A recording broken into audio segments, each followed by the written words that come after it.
Assalamualaikum warahmatullahi wabarakatuh. Yang terhormat kepada Bapak Iqbal, selaku dosen pembimbing mata kuliah Telaah Kurikulum dan teman-teman yang berbahagia. Pada kesempatan kali ini, kami kelompok 4 akan mempresentasikan hasil diskusi kami mengenai membandingkan dan menelaah K13 dan K13 revisi.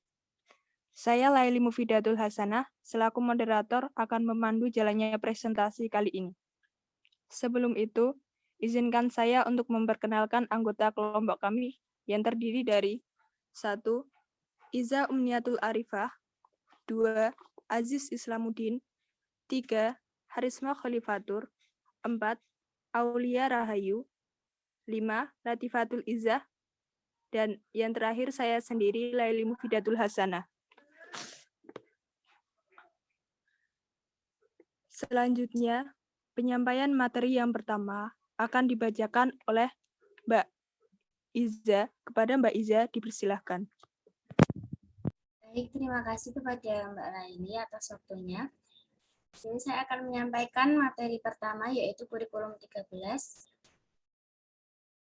Kurikulum 2013 adalah implementasi dari Undang-Undang Nomor 23 Tahun 2013 yang merupakan kelanjutan dan penyempurnaan dari kurikulum berbasis kompetensi dan KTSP. Tujuan kurikulum 2013 adalah mempersiapkan manusia Indonesia agar memiliki kemampuan hidup secara pribadi dan warga negara yang beriman, produktif, kreatif, inovatif, dan afektif, serta mampu berkontribusi pada kehidupan masyarakat, berbangsa, bernegara, dan peradaban dunia. Prinsip-prinsip yang diterapkan pada kurikulum 2013 yaitu berpusat pada peserta didik, mengembangkan kreativitas peserta didik, menciptakan kondisi menyenangkan dan menantang, bermuatan nilai, etika, estetika, logika, dan kinestetika. Dan yang terakhir adalah menyediakan pengalaman belajar yang beragam melalui penerapan berbagai strategi dan metode pembelajaran yang menyenangkan, konstekstual, efektif, efisien, dan bermakna. Untuk yang selanjutnya akan dibacakan oleh Mbak Harisma.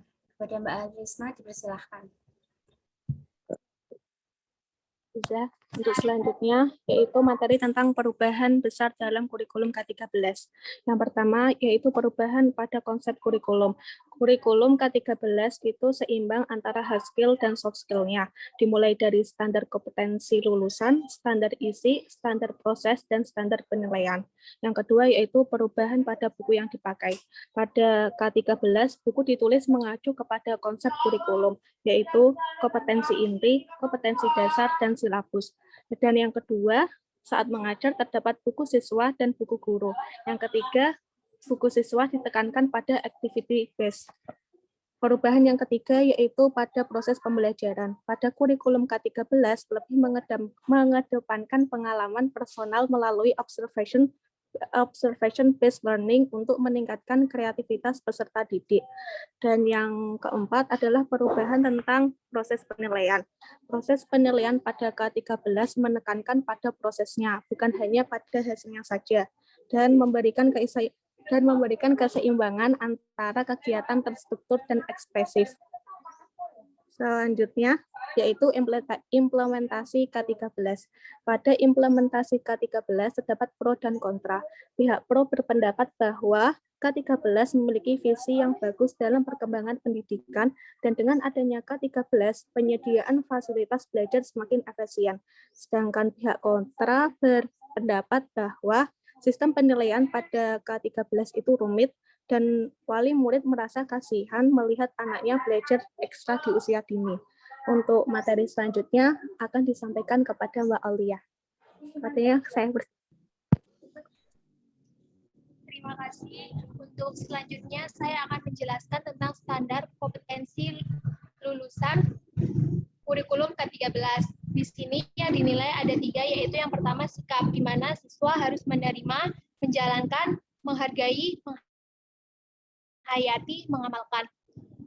Lalu yang kedua itu ada keterampilan, di mana siswa itu harus mengamati, menanya, mencoba, menalar, menyaji, dan mencipta. Lalu yang terakhir itu ada pengetahuan. Siswa harus mengetahui, memahami, menerapkan, menganalisa, mengevaluasi, dan mencipta. Next. Untuk selanjutnya itu ada K13 revisi. Kurikulum K13 revisi merupakan perbaikan dari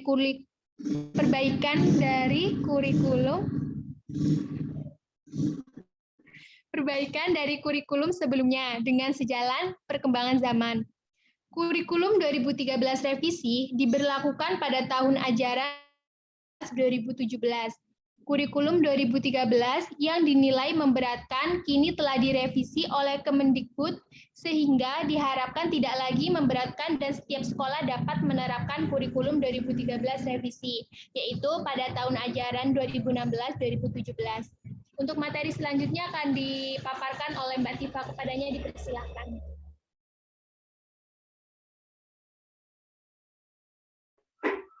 Terima kasih Mbak Aulia. Untuk materi selanjutnya, saya akan menjelaskan mengenai perubahan pada K13 revisi.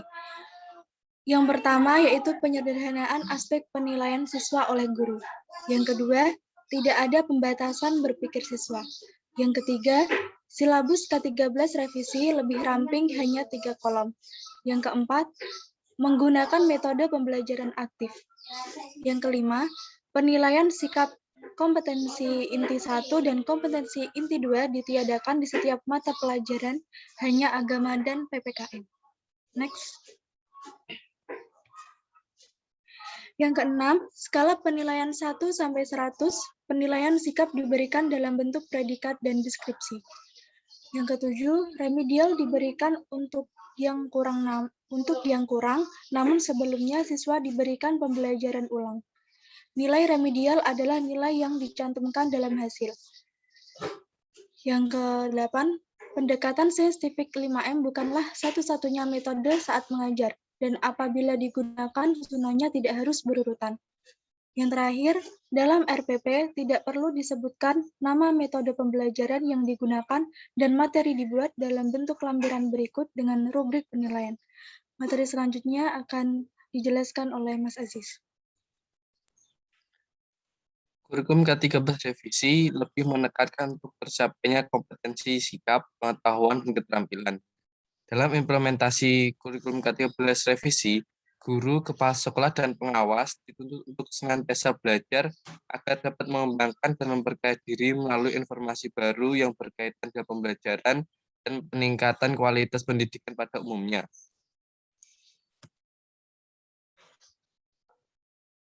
Selanjutnya, kurikulum darurat.